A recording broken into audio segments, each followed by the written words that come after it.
في النار.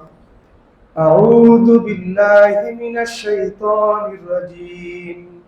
بسم الله الرحمن الرحيم. يا أيها الذين آمنوا اتقوا الله حق تقاته ولا تموتن إلا وأنتم مسلمون. يا أيها الناس اتقوا ربكم الذي خلقكم من نفس واحدة وخلق منها زوجها وبث منهما رجالا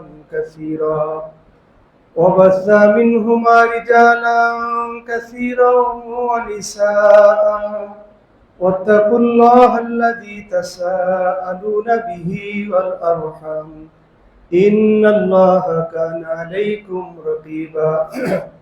يا أيها الذين آمنوا اتقوا الله وقولوا قولا سديدا يصلح لكم أعمالكم ويغفر لكم ذنوبكم ومن يطع الله ورسوله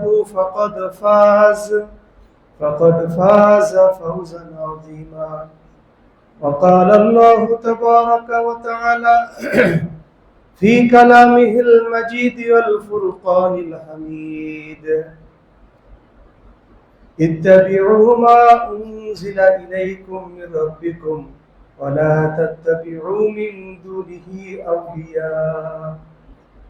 وقال النبي صلى الله عليه وسلم: لا يؤمن أحدكم حتى هواه تبعا لما جئت به. وقال النبي صلى الله عليه وسلم: من أطاع محمدا فقد أطاع الله ومن عصى محمدا فقد عصى الله ومحمد فرق بين الناس. رواه البخاري أو كما قال عليه الصلاة والسلام. بارك الله لنا ولكم في القرآن العظيم ونفعنا وإياكم بالآيات والذكر الحكيم إنه تعالى جواد كريم. اللهم سبحانك لا علم لنا إلا ما علمتنا إنك أنت العليم الحكيم. رب اشرح لي صدري ويسر لي أمري واحلل عقدة من لساني يفقهوا قولي وبك نستعين. اللهم صل وسلم على محمد وبارك عليه.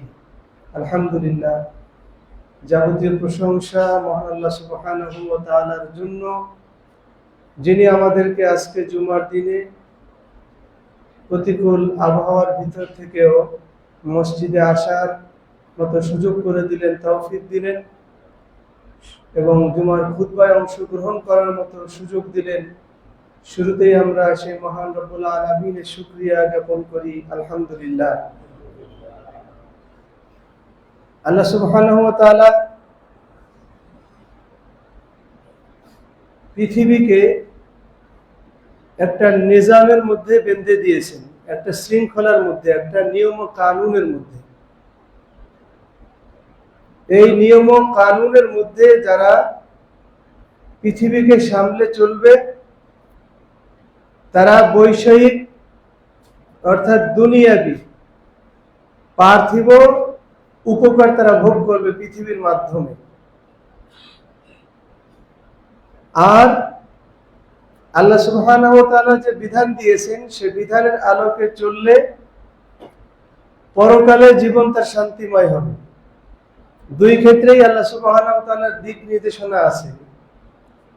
কি করে মানুষ দুনিয়াতেও শান্তিতে থাকতে পারে এবং আখিরাতেও সে কি করে নাজাত পেতে পারে, এজন্যই আল্লাহ সুবহানাহু ওয়া তাআলা মানুষের জন্য জীবন বিধান দিয়েছেন। ইসলাম এমনই একটি জীবন বিধান, যে বিধান শুধু ইবাদতের মধ্যে সীমাবদ্ধ নয়, যে মানুষ শুধু নামাজ পড়বে, প্রার্থনা করবে, দোয়া খায়ের করবে, জিকির আজকার করবে, এর মধ্যে ইসলাম সীমাবদ্ধ, এরকম কিছু না। ইসলাম আরো ব্যাপক।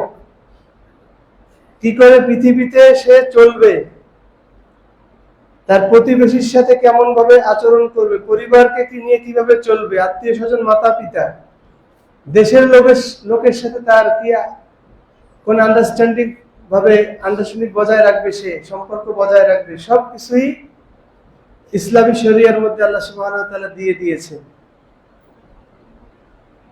এটা শুধুমাত্র দিনের কথা বলে, পার্থিব আখিরাতের কথা বলে এরকম না। আমাদের আখিরাতের পাশাপাশি দুনিয়াবি ফায়দা অর্জন হবে যদি আমরা দ্বীনি বিধানগুলো মেনে চলি, ইসলামী শরিয়তকে যদি আমরা মেনে চলি। সারা বিশ্বের লোক এখন অশান্তির মধ্যে আছে, মুসলিম বলেন অমুসলিম বলেন, একটা অরাজকতার মধ্যে আছে। মুসলিমদের শান্তি আসবে কিভাবে? বৈষয়িক উন্নতির মাধ্যমে শান্তি আসবে। আমার আপনার কি মনে হয়, বৈষয়িক উন্নতি যদি বেশি হয়, বেশি টাকা কামাইছে মুসলিমরা, এতে কি শান্তি আসবে বলে মনে হয়? শান্তি আসবে না। আমরা এশা বাদে দৈনিক রিয়াদুস সালিহিন থেকে হাদিস পাঠ করি আমাদের এই আত-তাওহীদ জামে মসজিদে এশার সালাতের পরে। এখন আমাদের অধ্যায় চলতেছে হচ্ছে গিয়ে দুনিয়ার মোহকে পরিত্যাগ করার ফজিলত, সেই অধ্যায়ে। সেখানে অনেক হাদিস গেছে যে নবী সাল্লাল্লাহু আলাইহি ওয়াসাল্লামের জীবনধারা কেমন ছিল। জবের রুটি পায়নি, 3 দিন পর্যন্ত তারা নিয়মিত পেট পুরে খাবার খেতে পারেনি। মাস গেছে, ঘরে চুলা জ্বলেনি, কয়েক মাস শুধু খেজুর আর পানি খেয়ে জীবন কাটাইছেন। কালকের হাদিসে পড়লাম রাসূল সাল্লাল্লাহু আলাইহি ওয়াসাল্লামের বিছানার তোষক ছিল চামড়ার, ভিতরে শাল বাকল, স্প্রিং যেটা ছিল সেটা হলো খেজুর গাছের শাল। চামড়ার একটা তোষক মানে বিছানা ছিল, তার মধ্যে যে তুলার বদলে যে ম্যাট্রিয়াস গুলো দেওয়া হয় সেগুলো ছিল হলো খেজুর গাছের শাল। এইবার বোঝেন তার বিছানার অবস্থাটা কি হয়। খেজুর গাছের শাল দিয়ে মোটামুটি একটু পুরো করার চেষ্টা করা হয়েছে। আর জীবন ধারণের অবস্থা ছিল এই। সাহাবায়ে কেরাম এরকম ছিলেন, যারা একেবারে কিছু অংশ ছিল একদম নিঃস্ব, দুটো কাপড় কারো ছিল না। কালকের হাদিসে গেল যে আসহাবে সুফফার মধ্যে এমন কেউ ছিল না যার 2টা কাপড় ছিল, খুবই সংখ্যায় কম। হয় লুঙ্গি ছিল না চাদর ছিল। যার লুঙ্গি ছিল সে লুঙ্গিটাকে ঘাড় পর্যন্ত উঠাই নিয়ে গিট দিয়ে রাখতো, শরীরও ঢাকতো, নিচের অংশও ঢাকতো। চাদর যদি কারো থাকতো শরীরও পেঁচাইতো, নিচেও এভাবে পেঁচাইতো যাতে করে ধরে রাখতে এবং লজ্জাস্থান যেন বের না হয়ে যায়। এরকম পোশাকের সংকীর্ণতা, খাদ্যের সংকীর্ণতা, তারপরে তাদের দিনের সংকীর্ণতা ছিল। দুনিয়া তাদের কাছে পদানত হয়েছে, এটা আমরা জানি যে পর্যায়ক্রমে তাদের ত্যাগ ও তিতিক্ষার মাধ্যমে আল্লাহ সুবহানাহু ওয়া তাআলা ইসলামকে যখন বিজয় দান করলেন, সমস্ত বিশ্ব তাদের পায়ের নিচে এসে পড়ে গেছে। সুবহানাল্লাহ। আমিরুল মুমিনিন খলিফাতুল মুসলিমিন ওমর ফারুক রাদিয়াল্লাহু তাআলা আনহু যখন তার খেলাফতের আমলে সন্ধি করার জন্য প্যালেস্টাইনের দিকে রওনা হয়েছেন পরামর্শক্রমে, সকলে পরামর্শ দিয়েছেন যে না, আমিরুল মুমিনিন ইহুদিদের প্রস্তাবে সন্ধির জন্য রাজি হয়ে সেই প্যালেস্টাইনে যাওয়ার দরকার নাই। তারা গুপ্ত ঘাতক, তারা হলো শত্রু, মুসলমানদের জাত শত্রু, তারা হলো ধূর্ত জাতি। যে কোনো ষড়যন্ত্র তারা এতে আমিরুল মুমিনিনকে ক্ষতি করতে পারে। আমিরুল মুমিনিন বলতেছে যে আপনারা আমার জীবনের আশঙ্কা করতেছেন, যেখানে তারা প্রস্তাব করেছে সন্ধি প্রস্তাব, আর সন্ধি করা হচ্ছে আমাদের নবীর সুন্নাহ। যদি আমি ওমরের জীবদ্দশায় এই সুন্নাহ ব্যাহত হয়, তাহলে ইহুদিরা ইসলামের দিকে, ইসলামের নবীর দিকে আঙ্গুল তোলার সুযোগ পাবে যে ইসলামের নবীর খলিফারা তার সুন্নাতকে মানে না, সন্ধি গ্রহণ করে না। এই সুযোগ আমি ওমর দেব না। আমি ওমরের জীবনও যদি চলে যায়, আমি এই সুন্নাহ রক্ষা করার জন্য আমি প্যালেস্টাইন যাবই যাব। সুবহানাল্লাহ। এইভাবে তারা সুন্নাহকে রক্ষা করার জন্য, সুন্নাহ প্রতিষ্ঠা করার জন্য দ্বীনের স্বার্থে জীবনকে পরোয়া করেনি। একটা বাহন নিয়ে যখন রওনা হয়েছেন, স্বাগতম জানানোর জন্য আগে আগে চলে আসছেন সেই সময় মুসলিম জাহানের প্রধান সেনাপতি ছিলেন আবু উবাইদা ইবনুল জাররাহ রাদিয়াল্লাহু তাআলা আনহু। তিনি আমিরুল মুমিনিনকে আগে থেকে রিসিভ করে নিয়েছেন শহরে ঢোকার আগে। বলতেছেন, আমিরুল মুমিনিন, আপনার পোশাক আশাক তো খুবই জীর্ণ শীর্ণ দেখা যাচ্ছে, তালি মারা পোশাক। এই পোশাক নিয়ে যদি আপনি সেখানে যান, মর্যাদা ক্ষুণ্ণ হবে, মানহানিকর হবে। তারা হচ্ছে অনেক নামি দামি লোক। ওমরে ফারুক জামার উপরে হাত দিয়ে বলতেছেন যে, আবু ওবায়দা, শুনে রাখো, আমরা ছিলাম মরুভূমির রাখাল, আমরা ছিলাম বেদুইন, আমরা ছিলাম বর্বর, আমরা ছিলাম মানুষের রাখালি করে জীবন যাপন করতাম। এই বিশ্ব ইতিহাসে, বিশ্ব মানচিত্রে আমাদের কোনো দাম ছিল না। আমরা হলাম বর্বর জাতি, বেদুইন হিসেবে পরিচিত আমরা আরব জাতি। ইসলামের মাধ্যমে আল্লাহ সুবহানাহু ওয়া তাআলা আমাদের সম্মান বাড়িয়েছেন। সুবহানাল্লাহ। এই পোশাক আমাদের সম্মান বাড়ায় নাই, দুনিয়াবি কোনো চাকচিক্য আমাদের সম্মান বাড়ায় নাই। মনে রাখবা, যতদিন পর্যন্ত ইসলাম আমাদের মধ্যে থাকবে, আমাদের মান মর্যাদা সমুন্নত থাকবে। যখন ইসলাম আমাদের থেকে চলে যাবে, আমাদের পোশাক থাকুক, বিল্ডিং থাকুক, গাড়ি থাকুক, বাড়ি থাকুক, জৌলুস থাকুক, মান মর্যাদা সব ধুলায় মিশে যাবে। তারই বাস্তব নমুনা আমরা বর্তমানে দেখতে পাচ্ছি যে ইসলাম ও মুসলিমদের খুবই দুর্বিষহ অবস্থা যাচ্ছে। দেখেন প্যালেস্টাইনের দিকে, সেই প্যালেস্টাইন কিন্তু বিজয় হয়েছিল সেই সময় বিনা যুদ্ধে, আর সেই প্যালেস্টাইনের অবস্থা এখন দেখেন। ওই বিজয়ের পর থেকে কিন্তু আস্তে আস্তে মুসলিমরা প্যালেস্টাইনে যাওয়া শুরু করলো, বসবাস শুরু করলো। সেখান থেকে বসবাস হয়ে আসতেছে মুসলমানদের। এখন সেই প্যালেস্টাইনের ওই অংশ থেকে, ওই গাজার ওই অংশ, পুরো প্যালেস্টাইন থেকে তো সরাই দিচ্ছে মুসলমানদেরকে। 67 সালের ভাগ দেখেন, 47-48-এর ম্যাপ দেখেন, আর 67 ভাগ দেখেন, আর 2025-এর ম্যাপ দেখেন।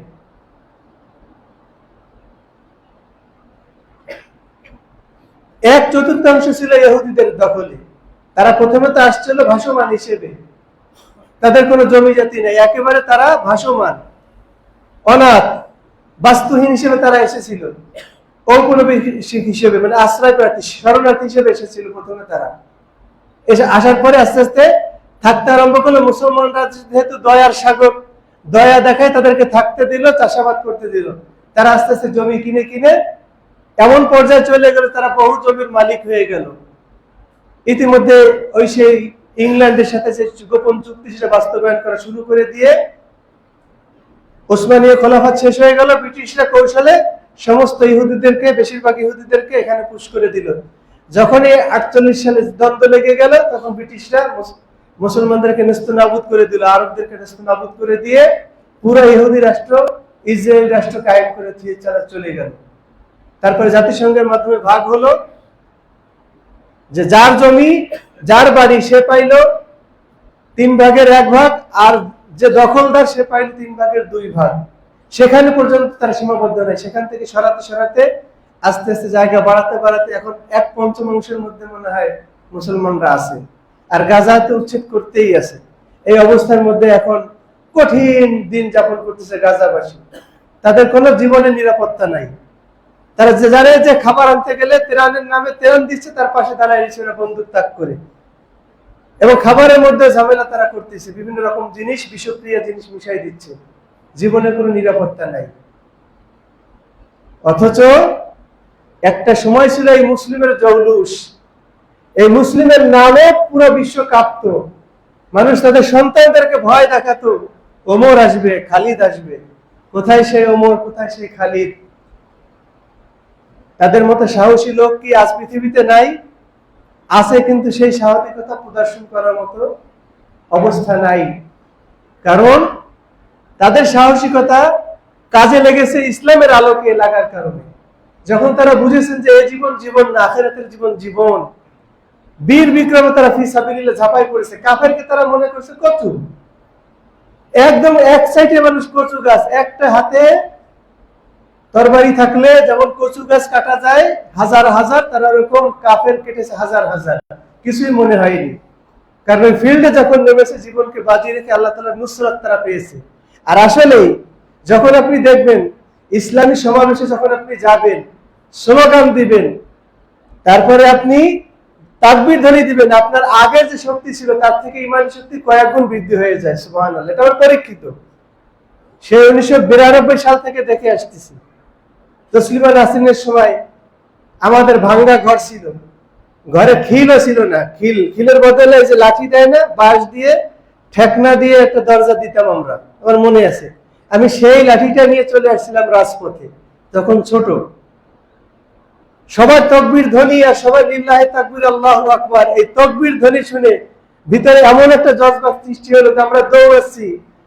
এর আগে এত দৌড়াইনি একসাথে, এত মেহনত করিনি, কিন্তু কোনো ক্লান্তি অনুভব নাই। এটা ফি সাবিলিল্লাহর বরকত। যখন মানুষ ইখলাসের সঙ্গে আল্লাহর রাস্তায় মেহনত করে তখন এই ক্লান্তি বোধ হয় না। আফগান ফেরত যারা মুজাহিদরা এসেছেন, আমাদের সঙ্গে অনেকের কথা হয়েছিল 2008 সালের দিকে, 8 বা 9 সালের দিকে। তারা বলতেছে যে আমরা সারাটা দিন ক্লাসিনকোপ ঘাড়ে নিয়ে দাঁড়িয়ে রয়েছি, ক্লান্তি কি জিনিসটা আমাদের অনুভব হয়নি। এক দৌড়ে 16 মাইল চলে গেছি, এক দৌড়ে 16 মাইল। একটা খবর পৌঁছাতে হবে, গুরুত্বপূর্ণ খবর, নেটওয়ার্ক নাই বা কোনো ওয়ে নাই, খবরটা সরাসরি পৌঁছাতে হবে। 16 মাইল এক দৌড়ে চলে গেছি, কোনো ক্লান্তি অনুভব হয়নি। এটা ফি সাবিলিল্লাহর বরকত, ফি সাবিলিল্লাহ, আল্লাহর কাজের বরকত। এই যে আমার নিজের কথাই বলি, হাঁটুতে সমস্যা, অনেক সময় চলাফেরা করতে ইদানিং কষ্ট হচ্ছে। তারপর যখন নামাজে দাঁড়াই, এই যে খুতবায় দাঁড়াই, এখন সেই অস্বস্তিটা, সেই ভাবটা এখন আর থাকে না। এমনি শরীর অনেক সময় ম্যাচ ম্যাচ করে, কিন্তু যখন নামাজে দাঁড়ায় যাই, সালাত শুরু হয়ে যায়, তারপরে ওই যে আগের ঝামেলাটা সেটা কিন্তু থাকে না। এটা অনেকের ক্ষেত্রে, শুধু আমার ক্ষেত্রে পরীক্ষিত। এটা আমাদের এক উস্তাদের কথা শুনেছি যে এমনি উঠে দাঁড়াইতে পারতেন না, যখন একামত হতো তাকে দাঁড় করাই দিত নামাজে, তিনি দাঁড়ায় যেতেন, তখন আর তার সহকারী লাগতো না, ঠেকনা দেওয়ার মতো কিছু লাগতো না। ফি সাবিলিল্লাহর বরকত গুলো। তো আমরা যখন আল্লাহকে, আইনকে, আল্লাহ সন্তুষ্টির জন্য ইখলাসের নিয়তকে নিজেদের মধ্যে সেট করব, যখন আল্লাহ দেখবেন যে এরা আমার খলিফা, এরা আমার প্রতিনিধিত্ব করতেছেন, আল্লাহ তাআলার ওয়াদা আছে যে এদেরকে দুনিয়াতে প্রতিষ্ঠা করবেন। ওয়াদাল্লাহুল্লাযিনা আমানু ওয়া আমিলুস সালিহাতি মিনকুম লা ইস্তাখলিফান্নাহুম ফিল আরদ। তোমাদের মধ্যে যারা ঈমান এনেছে এবং আমলে সালেহা করেছে, তাদের সঙ্গে আল্লাহ ওয়াদা করতেছেন যে তাদেরকে দুনিয়াতে খেলাফত দান করবেন। সুবহানাল্লাহ। তো সাহাবায়ে কেরাম ঈমানের হক পূরণ করেছেন, আমলে সালেহের হক পূরণ করেছেন। কোন সাহাবার কাছ থেকে কোন মেহমান কষ্ট পেয়েছেন? এরকম কোন নজির আছে? প্রতিবেশী কষ্ট পেয়েছেন? আল্লাহ নবী শিক্ষা দিয়েছেন এটাই, আল মুসলিমু মান সালিমাল মুসলিমুনা মিন লিসানি ওয়া ইয়াদি। প্রকৃত মুসলিম যার জবান থেকে, হাত থেকে অপর মুসলমান কষ্ট পায় না। এরকম চরিত্রবান যখন সাহাবায়ে কেরাম হয়ে গেছেন, নিজেদের মধ্যে খুবই রহম দিল আর কাফেরদের বিরুদ্ধে তারা খুবই কঠোর। আল্লাহ সুবহানাহু ওয়া তাআলা যখন তাদের এই ভালো অবস্থা দেখলেন, তাদের এই সুন্দর দৃশ্য দেখলেন যে তারা দ্বীনের জন্য নিজের জীবনকে কোরবান করার জন্য রেডি, মেহমানের খাতির করার জন্য রেডি, আল্লাহ রাসূলের সাথে তারা হুকুমের সামনে তারা জীবন বিসর্জন দিয়ে দিচ্ছে, আল্লাহর জন্য তারা জীবন উৎসর্গ করে দিচ্ছে, তখন আল্লাহ দেখলেন যে হ্যাঁ, এই জাতিকে খেলাফত দেওয়া যায়। তখন আল্লাহ খেলাফত দিলেন। ইসলামকে তাদের মধ্যে ছিল, ভালো শান শওকত ছিল না, তরবারি ছিল না, ভালো খাবার দাবার ছিল না, পরনে কাপড় ছিল না, তারপরে দিন থাকার কারণে আল্লাহ তাআলা তাদেরকে খেলাফত দিলেন জমিনে। সেই খেলাফত বিস্তৃত হতে হতে পূর্ব পশ্চিম দিগন্ত পর্যন্ত প্রায় ছড়িয়ে গেল, পশ্চিমে মরক্কো পর্যন্ত গেল, পূর্বে চীন সীমান্ত পর্যন্ত চলে গেল, খেলাফত পৌঁছে গেল। তারপরে নিজেদের কমির কারণে, নিজেদের বদামলের কারণে, নিজেদের দুঃশাসনের কারণে আস্তে আস্তে সেই খেলাফত হাতছাড়া হয়ে গেল। এখন একটা অপমানিত, লাঞ্ছিত জাতি হিসেবে আমরা ভাসমান অবস্থায় আছি। তারপরে কিছু কিছু জায়গায় আল্লাহ তাআলা একটা শ্রেণীকে শক্তিশালী হিসেবে রাখছেন, তাদের মোকাবেলা করে কেউ টিকতে পারতেছে না, যত বড় শক্তি হোক। যেহেতু আল্লাহর একটা ওয়াদা রয়েছে যে একটা দল সর্বদা হকের পরে বিজয়ী থাকবে, সুবহানাল্লাহ। একটা দল, ওই সেই দলটা 1 নম্বরে আছে সিরিয়া এবং তার আশপাশে। সিরিয়া এবং তার আশপাশে, যেগুলো মিডিয়া কখনো আপনাকে দেখাবে না, আপনাকে খুঁজে নিতে হবে সেই দলটা কোথায় আছে। লা তাযালু তায়ফাতুম মিন উম্মতি যাহিরিনা আলাল হক। আমার উম্মতের মধ্যে একটা দল সর্বদা হকের পথে তারা বিজয়ী থাকবে, সুবহানাল্লাহ। বিরোধী পার্টি অর্থাৎ বিপরীত শক্তি তাদের কোনো ক্ষতি করতে পারবে না, এমনকি আল্লাহ তাআলার ফয়সালা এসে যাবে। সিরিয়ার আশেপাশে আছে। আর খোরাসান থেকে একটা বাহিনী তৈরি হবে ইমাম মাহাদির সময়।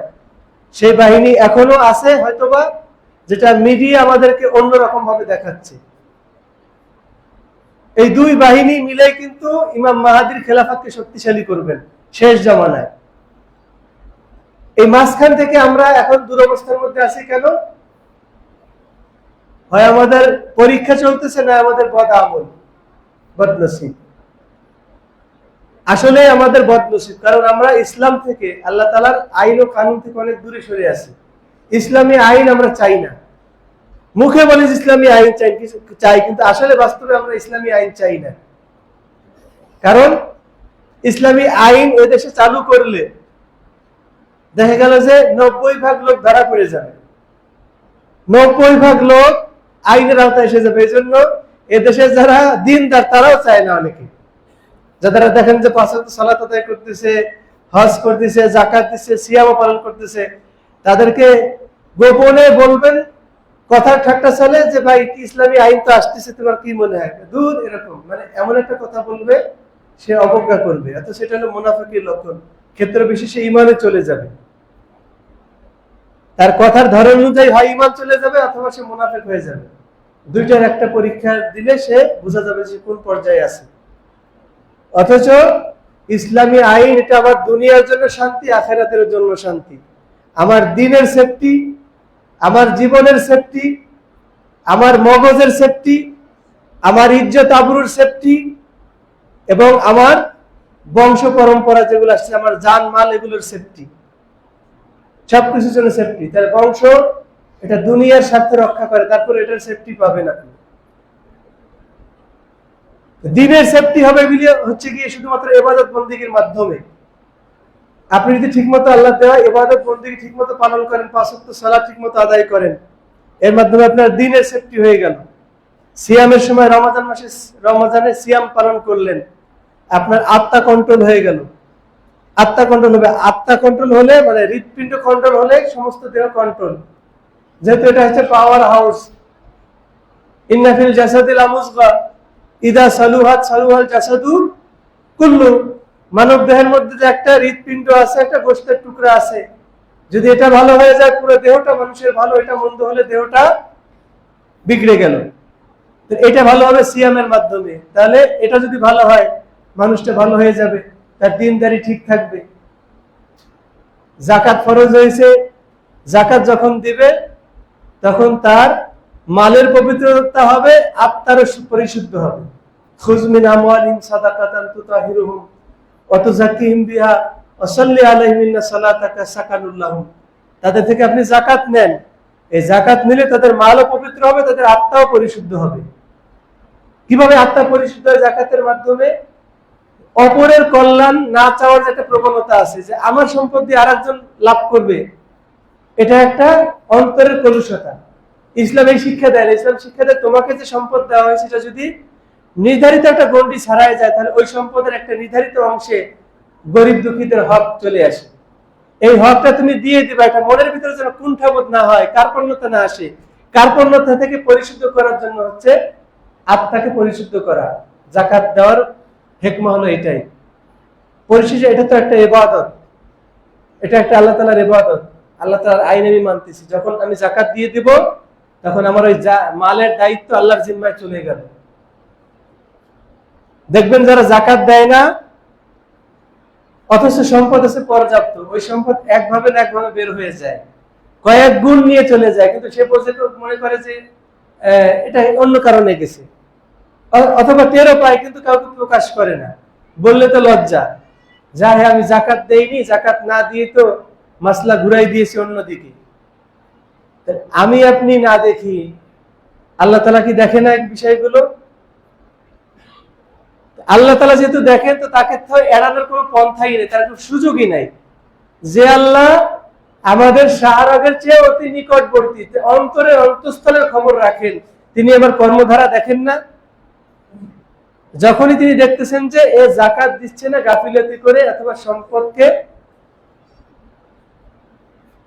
নিজের কুক্ষিগত রাখার জন্য, তখন তার সম্পদটা কয়েক গুণে বের হয়ে চলে যাবে। এমন এক বিপদে সে পড়বে এমন একটা অসুখ তার দেখা দিবে, দেখা যাবে যে লক্ষ লক্ষ কোটি কোটি টাকা তার চলে যাচ্ছে, সে অনুভব করতে পারতেছে না যে সে এই জাকাতের শাস্তি তার এইটা দুনিয়াতে হয়ে গেল, আর আখিরাতের শাস্তি তো রয়েছে।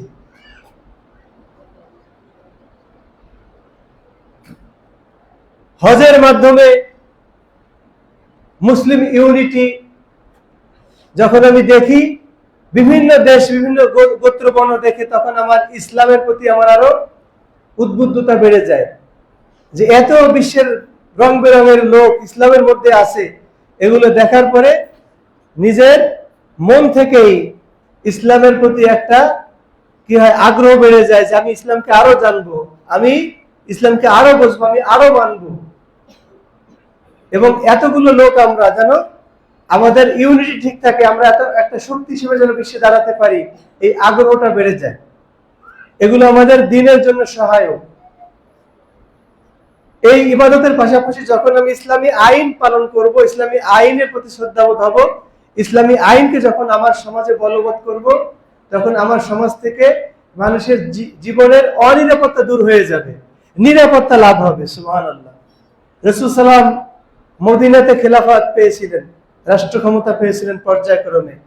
তো 10 বছর তার নবুয়তি জিন্দেগি, মাদানী জিন্দেগিতে কয়টা হত্যাকাণ্ড সংঘটিত হয়েছে? ইতিহাস খুলে দেখা যায় 2 থেকে 3টা, এর বেশি পাওয়া যায় না। হাতে গোনা কয়েকটা মাত্র হত্যাকাণ্ড সংঘটিত হয়েছে 10 বছরের মধ্যে। আর আমাদের প্রত্যেকদিন কয়টা মরতেছে?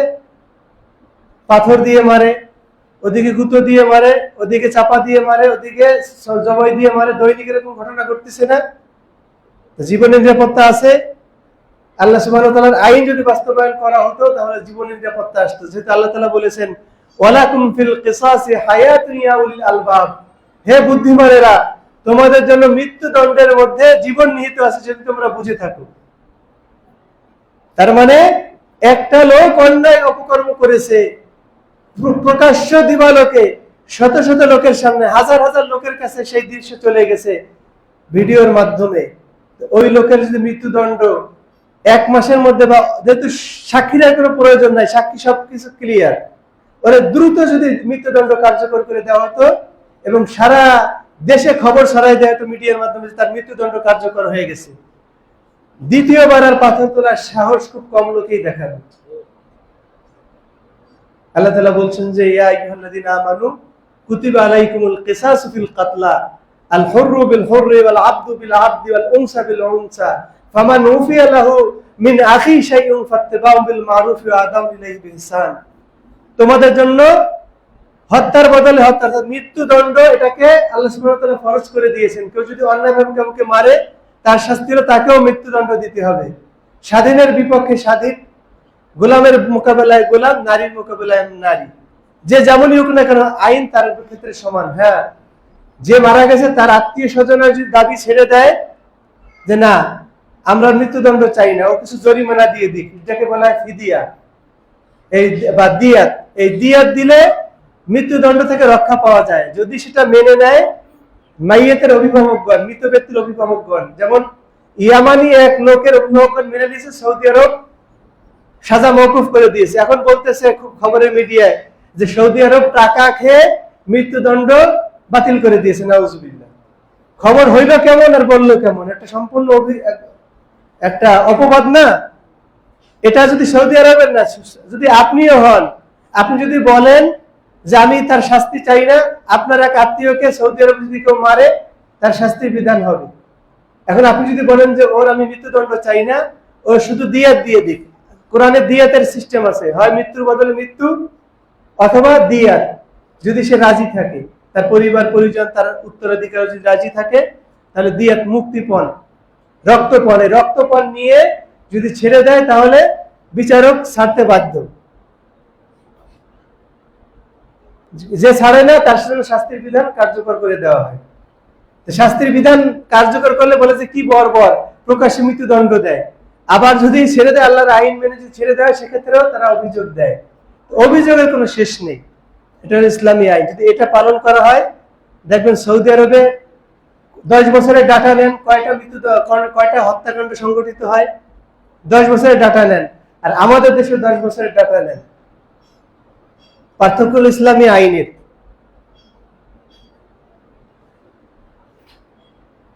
তো আমার জানের নিরাপত্তা হবে আল্লাহ তাআলার আইনের মধ্যে অন্যতম হচ্ছে মৃত্যুদণ্ড কার্যকর করার মাধ্যমে। এরপরে ইসলামী আইন যদি আমি পরিপূর্ণ মানি তাহলে আমার দিমাগের হেফাজত হবে। দিমাগ, কারণ দিমাগ বা মস্তিষ্কটা হচ্ছে মানুষের মূল চালিকা শক্তি, মানে প্রসেসর। এ সমস্ত কিছু চিন্তা ভাবনা করে প্রসেসিং করে যে কোন দিকে গেলে সুবিধা হবে, কোন দিকে গেলে অসুবিধা হবে, কল্যাণ অকল্যাণ চিন্তা ভাবনা করে। এজন্য এটাকে ঠিক রাখার জন্য ইসলামী আইন জারি করেছে, মগজ যেন মানুষের আকল যেন বিকৃত না হয়, সেজন্য মদ হারাম, নেশাদার দ্রব্য হারাম এবং নেশা জাতীয় যা আছে সব হারাম। কারণ এগুলোর মাধ্যমে মানুষের আকল যদি বিকৃত হয়ে যায় তাহলে দেখা যাবে যে কি হয়ে গেছে, একজন মানুষ শুধু একা ক্ষতিগ্রস্ত হয়নি, পুরো পরিবার এমনকি সমাজ দেশ তার দ্বারা ক্ষতিগ্রস্ত হয়ে যায়।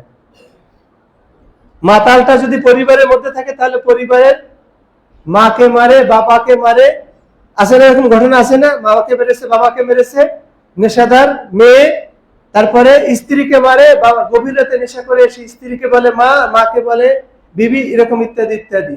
মায়ের ধর এলাকায় টাকা না পাইলে ঘর তছনছ করে ফেলে, পুরো সমাজের লোক তার দ্বারা অতিষ্ঠ। এইরকম পাগলা টাইপের লোক যদি ক্ষমতায় গিয়ে বসে তাহলে তো পুরো দেশের লোক অসুস্থ, মানে অস্বস্তিতে ভোগ করে। এই ইতিপূর্বে আমরা দেখেছি কিছু মাতাল টাইপের লোক এসেছিল না, কি বলে তার মাথা ঠিক নেই, আবল তাবল কথা বলে। এগুলো নেশার প্রভাব। নেশাকে আল্লাহ সুবহানাহু ওয়া তাআলা হারাম করে দিয়েছেন। ওমরে ফারুক বারবার পিড়াপিড়ি করতেছেন আল্লাহ নবীর কাছে এসে যে মদ সম্পর্কে কিছু বলেন। আল্লাহ তাআলা বললেন যে এর মধ্যে উপকারও আছে, ক্ষতিও আছে।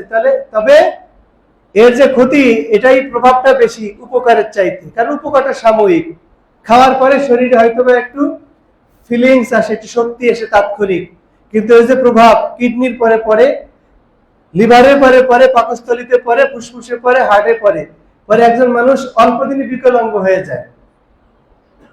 এটা হলো তার নিজের ক্ষতি। আর পরিবারের ক্ষতি তো এই যে এলোমেলো ক্ষতি আছেই। এই যাবতীয় ক্ষতি থেকে বাঁচতে গেলে আল্লাহ নবী বলেছেন যে, আল্লাহ তাআলা প্রথমে বলেছেন যে ইন্নামাল খামরু ওয়াল মাইসিরু ওয়াল আনসাবু ওয়াল আজলামু রিজসুম মিন আমালিশ শাইতান।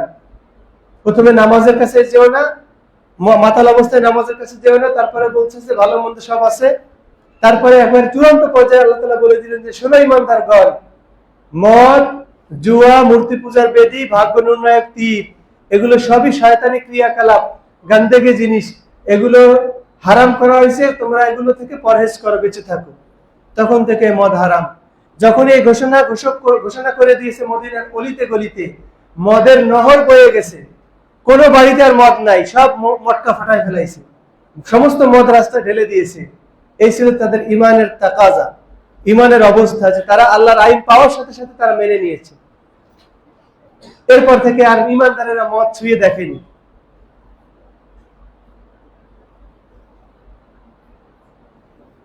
এই মদটাকে যদি হারাম করা হয় প্রকৃতভাবে, একেবারে কঠোর হস্তে, পুরো আমাদের যুব সমাজ ঠিক হয়ে যায়।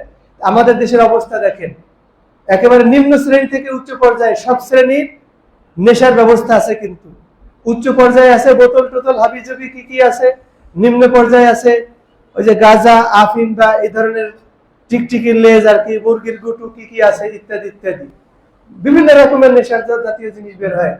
এমনকি পান্তা ভাতের পানীয় কাজে লাগায়, নাউজুবিল্লাহ।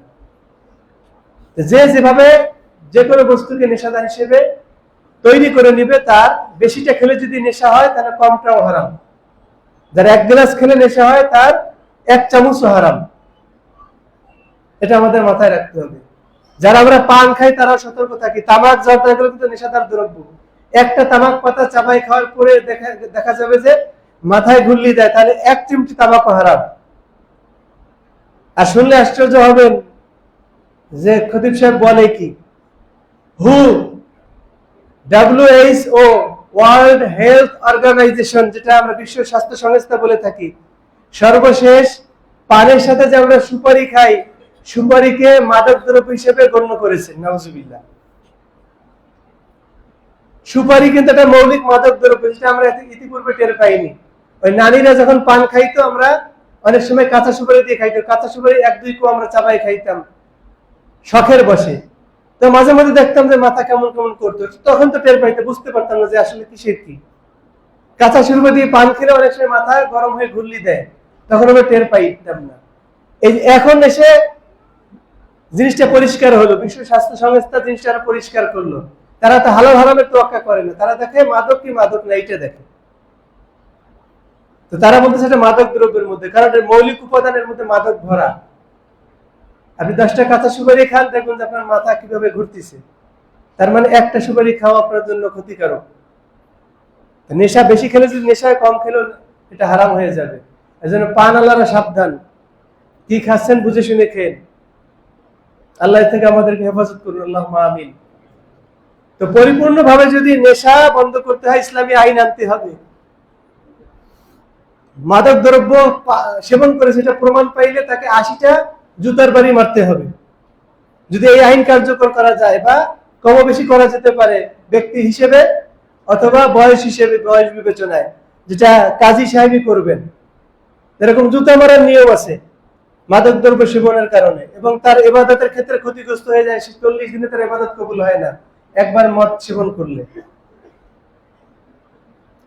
এজন্য ইসলাম এটাকে হারাম করেছেন, যাতে মানুষের মস্তিষ্ক ঠিক থাকে, ইবাদত বন্দেগী যেন কবুল হয়। এরপর মানুষের ইজ্জত আবরু যেন রক্ষা পায়, সেজন্য ইসলামী আইন দিয়েছে তোমরা জেনা ব্যভিচারের কাছে যাবা না, কারণ জেনা ব্যভিচারের মাধ্যমে মানুষের বংশের মর্যাদা হানি হয়। যে একজন মহিলা সন্তান প্রসব করবে তার বৈধ স্বামীর, সে যদি কারোর সাথে জেনায় লিপ্ত হয় তাহলে সেটা তো বৈধ স্বামী থাকবে, সন্তানটা তার পিতৃ পরিচয়হীন হলো। এবং দেখা গেল যদি বিবাহিত হয় তাহলে তো আরো মারাত্মক, যে সংসার একজন আর স্ত্রীর আরেকজন, আর সন্তান জন্ম দিচ্ছে আর আরেকজন।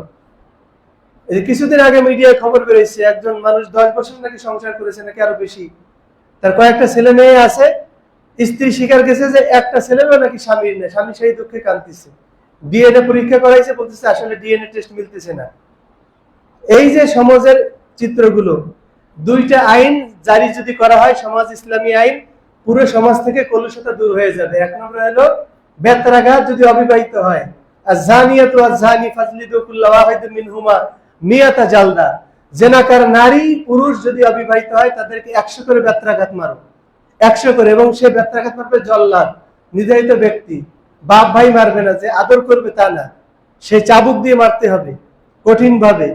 ওরকম 100 বেত খাওয়ার পরে সমাজের সামনে তার শরীরে জ্বর উঠবে, সে নিন্দিত হবে সমাজের সামনে, দ্বিতীয়বার সে সাহস করবে না। আর সে যদি বিবাহিত হয়, তার জীবনে আর বেঁচে থাকার কোনো অধিকার ইসলাম রাখেনি, বলছে ওকে কোমর পর্যন্ত মাটিতে পুঁতে দিয়ে সঙ্গে সার করতে হবে, পাথর মেরে তাকে শেষ করে দিতে হবে। একটা যদি সঙ্গে সার করা যায়, রজম করা যায়, বাংলাদেশে পুরো পরকীয়া বন্ধ হয়ে যাবে ইনশাআল্লাহ। দেখেন আপনি আফগান যে কাজগুলো করতেছে, একেবারে প্রকাশ্যে সঙ্গে সার করে দিচ্ছে, ধরা পড়লে কোমর পর্যন্ত পুঁতে দিয়ে একেবারে রজম, কোনো খাতির নেই। ইসলামী আইনের ক্ষেত্রে কোনো খাতিরও দেওয়া যাবে না। এক মহিলা চুরি করছিল রসুলের জামানায়, কোরাইশি মহিলা, তাও নাবী বংশের মহিলা।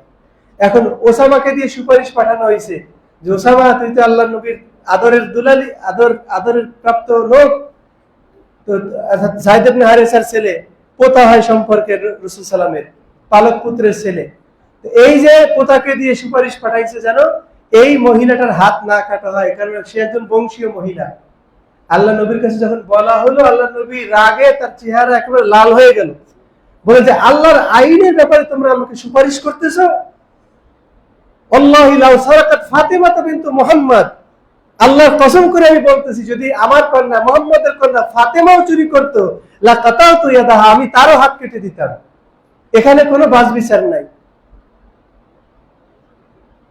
ওই ইতিহাসে একটা দুটো পাওয়া যায় হাত কাটার মশালা, হাত কাটার ঘটনা, বেশি হাত কাটা লাগেনি, একটা দুইটা কেটে দিয়েছে, পুরো সমাজ ঠিক হয়ে গেছে। আলহামদুলিল্লাহ, আপনি আল্লাহর আইন যদি আমাদের দেশে বাস্তবায়ন হয়, 2-3টে হাত কেটে দেন চোরে, তখন চুরি বন্ধ হয়ে গেছে।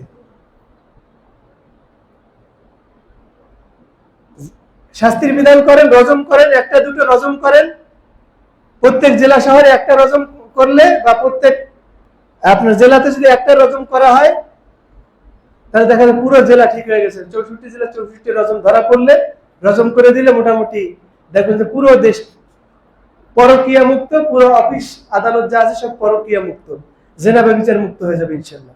তারপরে দুই একটা গোপন যে ঘটবে না, এটা নিরাপত্তা আমি আপনি দিতে পারবো, তবে বেশিরভাগই বন্ধ হয়ে যাবে। গোপনের হিসাব ওটা না, প্রকাশ্যে যেটা আসে আমাদের সমাজে এখন প্রকাশ্যে চলে আসতেছে, জেনা ব্যভিচার প্রকাশ্যে চলতেছে। শাহবাগে যান, দেখবেন জেনা ব্যভিচার কাকে বলে, সব রকমের জেনা হয় সেখানে। ওরা নাকি জেনার জন্যই তৈরি হয়েছে, নাউজুবিল্লাহ মিন যালিক। ওদের ফিতনা থেকে আল্লাহ আমাদেরকে হেফাজত করুন, আল্লাহুম্মা আমিন। এই ইসলামী আইন যদি বলবৎ করা হয় তাহলে জেনা ব্যভিচার কলুষতা দূর হয়ে যাবে, মানুষের সম্ভ্রম রক্ষা হবে। আল্লাহ নবী কসম করে বলছেন ইসলামের দুর্বিষহ দিনে, যে এমন একটা দিন আসবে একজন মহিলা সানা থেকে হাজারাবাদ পর্যন্ত, ঢাকা থেকে খুলনা পর্যন্ত একাকী সফর করবে, সেই মহিলার ইজ্জত আবরুর জানের মালের কোনো ভয় থাকবে না, সে একমাত্র আল্লাহ তাআলাকে ভয় করবে। কারণ তখন সেরকম লোলুপ দৃষ্টি দেবে, এরকম দুঃসাহস দেখানোর মতো লোক থাকবে না জাজিরাতুল আরবের মধ্যে। আমাদের দেশে তো বাসে সুযোগ পাইলেই এক একটা দুর্ঘটনা ঘটায় দেয় ড্রাইভার হেল্পার মিলে। রাইড যারা করে তাদের মধ্যে শয়তান আছে। ওই যে আপনার মোটরসাইকেলে রাইড যারা করে, হেলমেটের মধ্যে কি মশলা মিশিয়ে দেয়, কি বলে, শয়তানের নিঃশ্বাস। তারপরে দূরে কোথাও নিয়ে গিয়ে দুর্ঘটনা ঘটায়, পরে সেগুলো ধরা পড়ে। আস্তাগফিরুল্লাহ, আল্লাহ মাফ করুক, আল্লাহ হেফাজত করুক আমাদের সমাজকে, আমাদের মা বোনদেরকে, আমাদের সমাজ থেকে কলুষতা দূর করে দিক, আল্লাহুম্মা আমিন। এই দুঃসাহস দেখানো হয়, যথাযথ বিচার নাই। এই যে অঘটনটা ঘটাইছে, এর তো প্রকাশ্য শাস্তি হবে মৃত্যুদণ্ড। রেপ বা ধর্ষণের শাস্তি হলো মৃত্যুদণ্ড হবে তার। আর জেনার শাস্তি ওই রকম, রজম তো ওই রকম বলা আছে। এই শাস্তি বিধান যদি তাকে তাৎক্ষণিক কার্যকর করা হয়তো, সে তো একসময় জামিনে বের হয়ে আসতে পারে, যে ঘটনা ঘটাইছে। ইসলামী আইন হলে সুযোগ থাকতো না, আর এরকম অন্যায় তো সয়লাভ হতো না। মালের নিরাপত্তা পায় মানুষ ইসলামী আইনের মাধ্যমে। চুরি যদি কেউ করে তার হাত কেটে দেওয়া হয়, ছিনতাই যদি করে, ডাকাতি যদি করে, তার শেষ। দুনিয়াতে যারা ফাসাদ সৃষ্টি করে পৃথিবীতে, মানুষকে ভয়ভীতি দেখায়, এদেরকে 4টি শাস্তির কথা বলা আছে কোরআনে। হয় মৃত্যুদণ্ড দিয়ে দাও, ক্রস ফায়ার। ডাকাতি করছে, ক্রস ফায়ার। ছিনতাই করছে, ক্রস ফায়ার। চুরি করছে, এর হলো হাত কাটা। কারণ ছিনতাইয়ের মাধ্যমে মানুষকে ভয়ভীতি দেখানো হয়, ত্রাস সৃষ্টি করা হয়, ডাকাতির মধ্যে যেটা করা হয়। এক্ষেত্রে ক্রস ফায়ার অথবা ডাইরেক্ট মৃত্যুদণ্ড, চুলিতে চড়ানো। এরপরে আছে হাত পা উল্টো দিক থেকে কেটে দেওয়া, ডান হাত বাম পা, বাম হাত ডান পা। এরপরে আছে তাকে দেশান্তর করে দেওয়া, এই দেশ থেকে বিতাড়িত করে। সেই সুযোগ যেহেতু নাই, অন্য দেশে পাঠাইতে গেলেও ভিসা পাসপোর্ট লাগে। আগে তো মানুষ কিছু করলে যে মালটা থেকে পাঠাই দিত ইংরেজরা, সেখানে দেশান্তরণ করে দিত বা জেলখানায় রাখতো। আমাদের দেশে এখন বিধান, শাস্তির বিধান কায়েম করতে হবে চুরি ডাকাতির ক্ষেত্রে। যদি প্রকৃত পক্ষে এগুলো করা যায়, আপনি একটা ডাকাতের হাত পা উল্টো দিক থেকে কাটেন, মানে বিচারের মাধ্যমে, আইনের মাধ্যমে, নিজে না, আবার আইনের মাধ্যমে একটা ডাকাতের আপনি কি করেন, মৃত্যুদণ্ড দিয়ে দেন, অল্প দিনের মধ্যে দেখবেন যে আপনার ডাকাতি বন্ধ হয়ে গেছে। ওই যে প্রথম যখন এই যে অভ্যুত্থান ঘটলো আমাদের দেশে, ডাকাতির মাত্রা বেড়ে গিয়েছিল না, রাত্রে মানুষ রাত জেগে পাহারা দেওয়া শুরু করে দিল। তখন কয়েকটা জায়গায় যখন ডাকাতকে পিটায় মারা শুরু হয়ে গেল, ডাকাতি কিন্তু বন্ধ হয়ে গেছিল। এখন আবার সেগুলো আস্তে আস্তে আবার অন্য টাইপে বের হয়ে আসছে, সংঘবদ্ধ ভাবে। পুরনো চোর আর নতুন চোর সব একযোগে এবার মানুষের উপরে হামলা দিচ্ছে বিভিন্ন জায়গায়। এই চোরগুলোর এই বুদ্ধির এই হিসাব নাই যে আমাকে একদিন মরতে হবে, আল্লাহর সামনে দাঁড়াতে হবে, প্রত্যেকটা মালের পাই টু পাই হিসাব দিতে হবে। জনগণের মাল কিভাবে আমি নষ্ট করতেছি, কিভাবে ফাঁকি দিয়ে নিচ্ছি, কিভাবে আমি দুর্নীতি করতেছি, কিভাবে আমি চাঁদাবাজি করতেছি, এটা একটা টাকা আমার জন্য হালাল হচ্ছে না। তো প্রত্যেকটা পাইয়ের জন্য আমাকে কি করতে হবে, নেকি দিয়ে দেওয়া হবে। আর নেকি যদি না থাকে তাহলে বিবাদীর পাপের বোঝা আমার ঘাড়ে দিয়ে আমাকে দুনিয়া থেকে বিদায় করে দেওয়া হবে। এজন্য এই দুর্বিষহ অবস্থা থেকে বাঁচার জন্য, চাঁদাবাজি, অপরের মাল নষ্ট হবে, মালের নিরাপত্তা পাওয়ার জন্য ইসলামী আইনের দরকার। এজন্য আমাদের সকলকে এই স্লোগান তুলতে হবে সারা দেশে যে আমরা ইসলামী শাসন চাই, ইসলামী আইন চাই। আল্লাহর কাছে বলতে হবে, আল্লাহ ইসলামী শাসন আমাদেরকে দান করুন, মন থেকে বলতে হবে। আর এই স্লোগান তুলতে হবে। এই স্লোগান যদি আমরা 90% দেশের মানুষ, যদি 90% মুসলিম যদি এই স্লোগান তোলে, তাহলে এই দেশের সরকার যে বসবে সে ইসলামী আইনের বাইরে যাইতে পারবে না। একটা অভ্যুত্থানের মাধ্যমে যদি সংবিধান চেঞ্জ হওয়ার সুযোগ থাকে, বিভিন্ন রকম চেঞ্জ বদলের সুযোগ থাকে, তাহলে একটা গণজাগরণের মাধ্যমে ইসলামী আইন আসাও সম্ভব, কিন্তু আমাদের সেই জাগরণের মধ্যে ইখলাস নাই। অভ্যুত্থানের মধ্যে ইখলাস ছিল, আল্লাহ তাআলা অভ্যুত্থান ঘটাই দিয়েছেন। আমাদের ইসলামী আইন চাই, এর মধ্যে ইখলাস নাই, কারণ সব নড়বড়ে। যে ইসলামী আইন আসলে তো আমরা এত খাইতে পারবো না, আর আমি যে দুর্নীতি করছি তারা করলে তো আমার হাত কাটা যাবে। এই জন্য অনেক দেখবেন যে কপাল কালো হয়ে গেছে, খুব ইসলামের কথা বলে, তারপরে সে ইসলামী আইনকে ভয় পায়, কারণ তার আরো অনেক ঝামেলা আছে। এই ঝামেলাকে দফা করতে হবে, যে এই জীবন আমাকে আখিরাতে দাঁড়াতে হবে। ওয়াম্মা মান খাফা মাকাম রাব্বিহি ওয়া নাহান নাফসা আনিল হাওয়া ফাইন্নাল জান্নাতা হিয়াল মাওয়া। যে রবের সামনে দাঁড়ানোকে ভয় করে, যে একদিন আমাকে আল্লাহর সামনে দাঁড়াতে হবে, নিজের নফসকে কন্ট্রোল করে, জান্নাতই হবে তার ঠিকানা। দুনিয়ার লোভ লালসা ছেড়ে দিয়ে, এই দুনিয়ার যত তামাশা সেগুলো ছেড়ে দিয়ে যদি আমি আল্লাহর সামনে দাঁড়াতে হবে এই ভয়ে যদি আমি বদামল ছেড়ে দেই, জান্নাতই হবে আমার ঠিকানা। আমাকে জান্নাতে যেতে হবে, এই মাকসাদ যদি আমার থাকে, তাহলেই কেবল আমার পক্ষে সম্ভব ইসলামী আইন চাওয়া, ইসলামী আইনের বাস্তবায়ন দেখা, কামনা করা। আল্লাহ সেই তৌফিক আমাদেরকে দান করুন, আল্লাহুম্মা আমিন। পরিশেষে আমাদের কয়েকজন ভাই অসুস্থ আছেন, তার জন্য দোয়া চাইব। আমাদের একজন মুসল্লি, আমাদের লালন ভাই, তার ছেলেটা কিডনি রোগে আক্রান্ত, দোয়া চেয়েছেন আপনাদের কাছে, তার জন্য দোয়া করি। আল্লাহ তাকে শিফায়ে কামেলা আজেলা নসিব করুন, আল্লাহুম্মা আমিন। আমার এক আত্মীয় অসুস্থ আছে, আইসিইউতে আছে, ঢাকা হৃদরোগ ইনস্টিটিউটে, দোয়া করেন তার জন্য, যেন আল্লাহ সুবহানাহু ওয়া তাআলা হায়াত থাকলে যেন সুস্থ করে দেন, হায়াত না থাকলে যেন ঈমানের সঙ্গে তুলে নেন, আল্লাহুম্মা আমিন। এবং আরেকটা ঘোষণা আছে, আমাদের আজকে বাদ মাগরিব হালাকা আছে, সাপ্তাহিক যে নিয়মিত হালাকাগুলো হয়, আজকে হালাকা আছে। ডক্টর ইঞ্জিনিয়ার এনামুল হক চৌধুরী আজকে আমাদের মেহমান, নিয়ে আসবেন। আপনারা দাওয়াত ছড়িয়ে দেবেন, যতদূর সম্ভব আসতে পারেন, সবাই যেন আসার চেষ্টা করবেন ইনশাআল্লাহ আজিজ। আমাদের এই কর্মধারাকে আল্লাহ সুবহানাহু ওয়া তাআলা কবুল করে নিন, এবং আমাদের প্রত্যেকটা কর্মের মধ্যে যেন আল্লাহ তাআলা ইখলাস দান করেন, আল্লাহুম্মা আমিন। এছাড়াও যারা অসুস্থ আছেন প্রত্যেকের জন্য দোয়া করি, আল্লাহ তাআলা সকলকে শিফায়ে কামেলা আজেল নসিব করেন, আল্লাহুম্মা আমিন। আমাদের পরিবার পরিজনের মধ্যে আল্লাহ সুবহানাহু ওয়া তাআলা শান্তি দান করো, পরিবারের সদস্যদেরকে আল্লাহ হেদায়েত দান করো, আল্লাহুম্মা আমিন। যাবতীয় রোকাট আল্লাহ যেন দূরীভূত করে দেন, আল্লাহুম্মা আমিন। আমাদের মৃতদেরকে আল্লাহ সুবহানাহু ওয়া তাআলা ক্ষমা করে দিন, আল্লাহুম্মা আমিন। জীবন্তদেরকে আল্লাহ সুবহানাহু ওয়া তাআলা নেক হায়াত দারাজ করে দিন, আল্লাহুম্মা আমিন। আমাদের দেশের উপর আল্লাহ সুবহানাহু ওয়া তাআলা শান্তি নাযিল করে দিন। ইসলামী আইন আমরা চাই আল্লাহ, আমরা বলতেছি, আমরা তুমি আমাদেরকে দান করো, এবং ইসলামী আইনের উপর পরিচালিত করে আল্লাহ তুমি আমাদের দুনিয়া ও আখিরাতে সফলতা দান করো, আল্লাহুম্মা আমিন। আল্লাহ গাজার মুসলমান সহ অন্যান্য মুসলমান যারা নিপীড়িত নিষ্পেষিত হচ্ছে অমুসলিম শত্রু দ্বারা, তাদেরকে আল্লাহ তুমি রক্ষা করো, তাদের খাদ্যের ব্যবস্থা করো, তাদের সংস্থানের ব্যবস্থা করো, তাদের চিকিৎসার ব্যবস্থা করো, তাদের প্রয়োজনকে আল্লাহ তুমি পূরণ করে দাও, আল্লাহুম্মা আমিন। আকুলু কাওলি হাযা আস্তাগফিরুল্লাহ লি ওয়া লাকুম ওয়া লিসাইরিল মুসলিমিন।